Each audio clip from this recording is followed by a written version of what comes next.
Hey, the internet, y'all got us all the way up.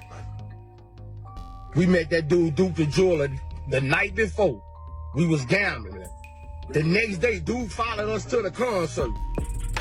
When we left out the concert, we under the garage. Dude went to his car by himself and walked down to the parking lot. That's when somebody tried to kill him. He's the one that's tied to the dude that makes the loaded dice. Right? Check the play out. All entertainers, when you go to Houston, stay away from Jay Prince Jr. The whole play going on. Here go the play right here. The play is a loaded dice. 50 Cent reportedly leaked fresh evidence linking Boosie and Jay Prince Jr. to the setup of Duke the Jeweler, who was shot dead in Houston following a high-stakes dice game, shocking the internet. According to reports, the hacked files contain timestamps indicating planned movements the night of the murder, text exchanges, and surveillance screenshots. As hashtags like #NumberJustice for Duke spread globally, fans are shocked by the sheer number of people calling for justice. Although Boosie and Jay Prince Jr. have not commented, the growing body of evidence is attracting significant attention. If these facts are true, the unresolved case may undergo a significant change. Dice covered in blood rolled on the velvet table. The room was filled with smiling faces, but only one guy would make it through the night. The jeweler Duke didn't die penniless. He passed away surrounded by wolves with savage smiles and unspoken plans. Federal investigators are familiar with the blood that is currently on Mob Ty's hands. This was not a failed robbery. Duke was put to death by people he had once dapped up minutes earlier at a drunken hosted dice game, not by unidentified assailants in a dim alley. The same hands that had once embraced might have also sent coded warnings, and the smiles soon vanished. People that were there that evening are now perspiring, supervised by the federal government. 50 Cent as well. He won't remain quiet. By reposting screenshots, receipts, and cryptic captions that imply Duke's death was planned, rather than random, he is stoking the fires. This is what adds to its eerie quality. Duke had shut down the table at a Jay Prince Jr. event just 2 weeks prior to Takeoff's untimely demise at another dice game. The similarities are unsettling. When the wrong man prevails, it seems like bullets follow. Boosie, Jay Prince Jr., Lil Cam, and the Mob Ties circle are currently being investigated.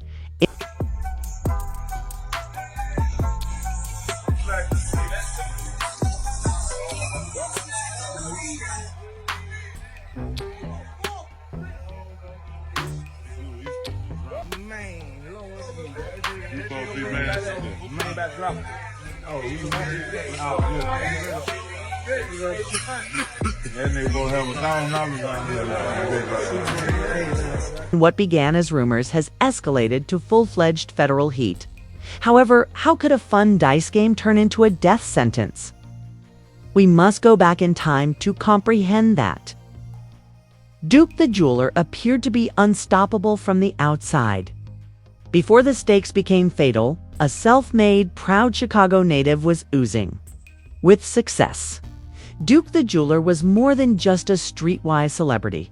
He was well known in the jewelry market for creating unique pieces for high-end clients, not just YouTubers or SoundCloud aspirants. Rappers with actual clout and wealthy executives were among his clientele. This was not a leisure excursion to Houston.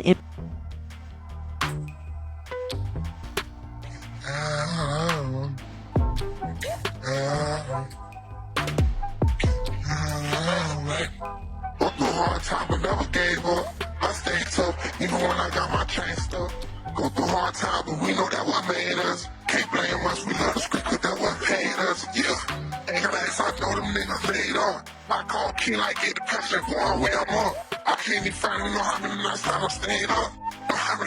Insiders said it was strictly business. With confidence in the air, Boosie personally asked Duke to talk about a new upscale custom order.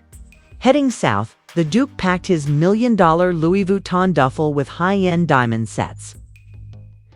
Duke was unaware, however, that this trip might turn out to be more of a setup than a sale. No one, not even himself, recognized how ominous the background truly was as his last hours drew near. The iconic dice game that night wasn't just a casual flex among pals. That table was a part of a rigged setup, according to leaked audio that was made public by WAC 100, a group with deep street intelligence. WAC claims that J. Prince Jr. operates what is now known as a loaded dice circuit. The same three people are always involved in this unassuming street activity. Big Capri, a dude, and Lil Cam, just called Wolf. The dice are rotated by these three, who manage the game's flow like they're passing holy implements. The pattern is straightforward. Lest the dice fall into the wrong hands, the house always wins. Duke upset the order that evening. He rolled the rigged dice, caught the rotation slip, and quickly began to win. He cleaned out thousands by hitting tiny, huge, and massive. The space moved. The smiles disappeared. Because the people who created a set system don't laugh it off when you breach it. They hold on tighter. And then there was anarchy. According to long-standing watchers and street insiders, J. Prince Jr. supposedly keeps 30% of the profits from each dice game. He was walking to his car or something, and some dude tried to rob him. Some dudes tried to rob him.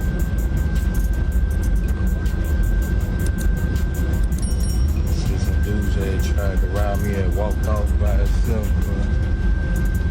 I had just met dude yesterday.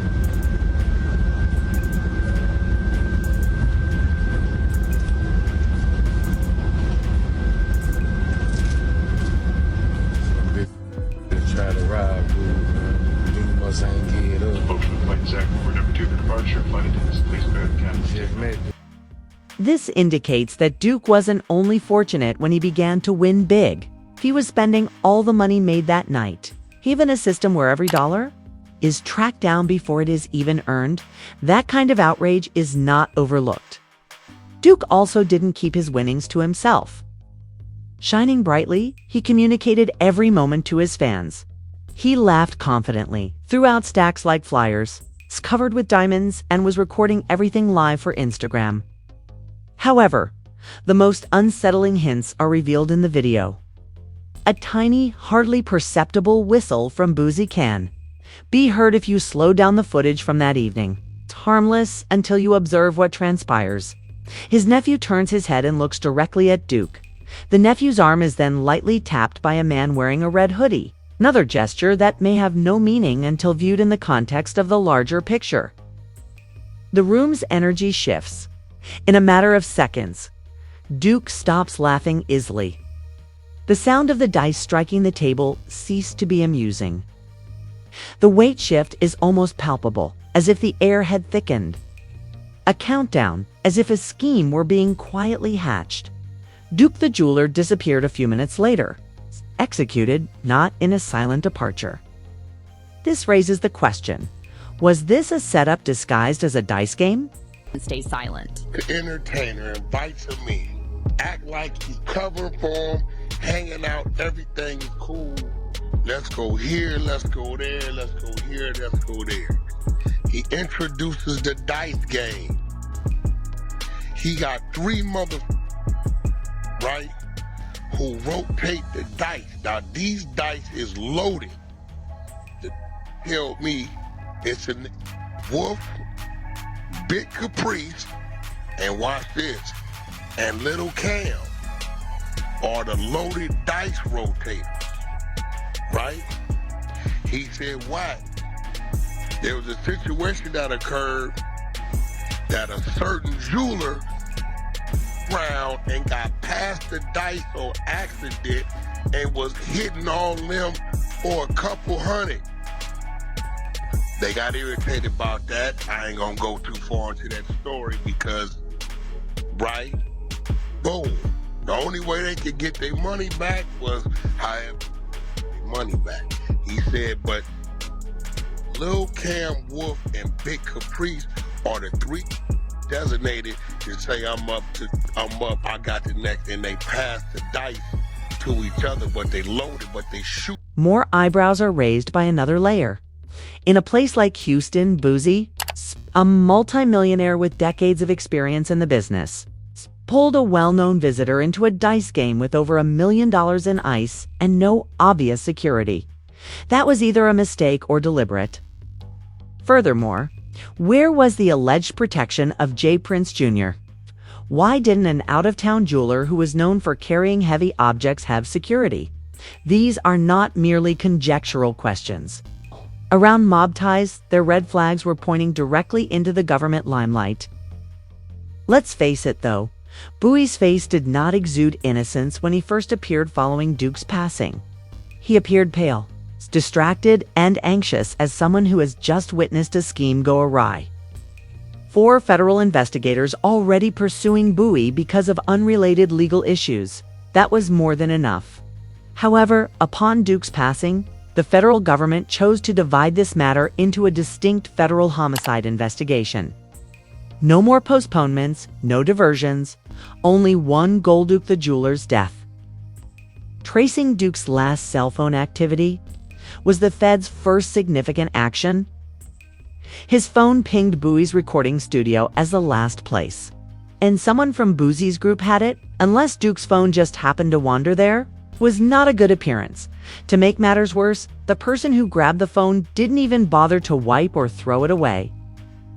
After that ping, it just went dark, indicating that it was probably purposefully and deliberately shut off.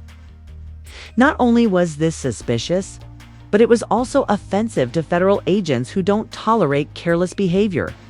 After conducting a thorough forensic investigation on Duke's rented automobile, they discovered incriminating fingerprints from Boosie's nephew and cousin. The arrangement now appeared less like a random act of violence and more like a planned operation. The witness, a person who just so happened to be smoking outside the building, then appeared. This witness reported to investigators that they spotted Duke, who seemed at ease, strolling alone toward his automobile. Was a jeweler.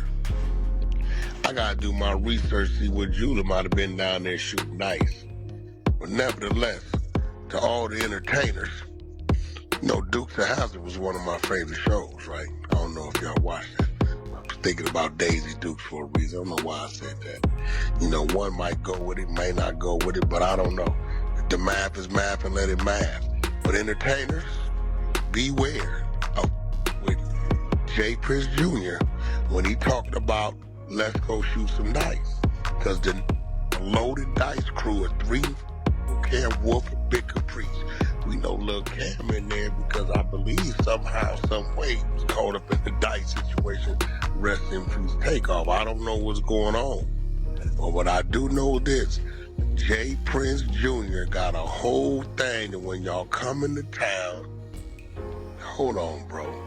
Didn't they say 5th Ward earlier that day shooting dice? Yep, that's a fact. That word been out, Wet. That word been out. We been out that memo. And then, so I've been getting hit all day, and it got to the point that the thing, Quavo like, that is the dice. That's what this nigga J. Prince Jr., boy, these niggas got all kind of shit going on down there. They say, he said the jeweler nigga got past the dice. He didn't even know the motherfuckers was loaded. He just think he hit. These niggas is mad as a motherfucker, cause they like, nigga, how you pass this nigga the loaded dice on us? But out of nowhere, as if he had been waiting, Boosie's nephew emerged from the darkness. The witness claimed Duke could sense something wasn't quite right.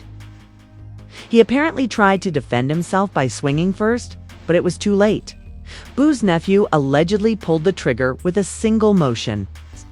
The most terrifying thing comes next. No attempt was made to stage a robbery. No money was stolen, and no valuables were taken. They left everything Duke had on him. There was no robbery there. That silenced me. Furthermore, the crew made no attempt to conceal the evidence. The luggage was retained by them. It goes beyond being careless. It's haughtiness. And who else instantly saw through that conceit? 50 Cent immediately began spreading street rumors and subtle warnings, according to observers.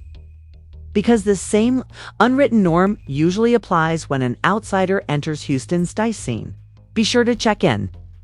Additionally, someone is watching if you don't. Although it isn't stated in any contract or guidebook, it is understood. The unwritten rule of the streets of Houston. You'd better check in with Jay Prince Jr. and his network of mob connections if you're an athlete, influencer, or artist passing through town. For years, that rule has hung over us like a silent specter. However, the truth is starting to show through. What happens, after all, when the people you are supposed to check in with are also planning your demise? Duke went to a dice game hosted by Jay Prince Jr. in the same way that he hosted the notorious dice session that resulted in Takeoff's demise. On 2 separate evenings, 2 men each departed in corpse bags. What used to seem like a protective culture is now starting to resemble a control network. Why does the number of fatalities at Jay Prince Jr.'s events continue to rise if he truly governs the city as he advertises? The entertainment industry is uneasy about that conflict. There are rumors that artists are retreating. Labels are subtly withdrawing from performances in Houston. Once celebrity-heavy events are now being discreetly canceled. Once a mark of street cred, the Mob Ties brand is becoming obsolete. One individual isn't keeping silent, even though the silence is loud. The industry is keeping a close eye on 50 Cent because of his enigmatic videos, audacious captions, and overt warnings. Some claim that by criticizing these street legends, he is trying to get lucky. Others think he's simply expressing what everyone else is scared to acknowledge, that beneath the diamonds and smoke, something darker and more sinister is taking place. Which brings us full circle to Boosie. According to reports, federal agents are intensifying their efforts. They have taken Duke's case out of Boosie's already hefty caseload and initiated a targeted deep investigation that delves straight into that particular evening. Everything is being scrutinized, including his son's digital footprint, his bank records, and the mansion's monitoring equipment. However, the most significant spark may have originated within his own house. Street insiders speculate that Boo's girlfriend might have slipped something when she told someone that Boosie went back into the building that evening. Obviously upset and concealing something. However, Boosie has been playing the innocent ever since, feigning ignorance of what transpired in public. The people who used to sit at the dice table are now being made to play a far riskier game, and the quiet is growing louder. One in which every action is monitored and every secret has a price. The question that is currently circulating through the streets is straightforward but explosive. Who is Boosie bringing down with him if he falls? Since this isn't a solo performance, Boosie moves with others. His cousin, nephew, and name are now associated with Jay Prince Jr., whose name is already under intense examination following Takeoff's murder. These links aren't arbitrary. Each of these overlapping threads leads back to the dice table, which is the main destination. However, it doesn't stop there. 2 finds. A once proud affiliate of Mob Ties is now changing the story. He used to call out Prince Jr. in every interview, but these days he hardly ever mentions the man by name. It's no accident. It denotes a profound change in loyalty. Inside that camp, something shattered, and it's showing now. The split initially appeared to be a silent fade. Finesse ceased, approaching Mob Ties. Performances, no group appearances, no promo runs, and no backstage access. People took notice. The whispers then became more frequent and louder. Furthermore, insiders claimed that a woman Finesse's baby mom in particular was the catalyst for it all. However, relationship drama wasn't the only aspect of this. She and her mother allegedly set Finesse up a few months ago, called the police, and locked him up for violating his probation. It was a well-thought-out maneuver that almost brought his life to an end. However, he was out as quickly as he had entered. Jay Prince Sr. took over at that point. In the background, Senior made Calls pulled threads and got in touch with the appropriate individuals.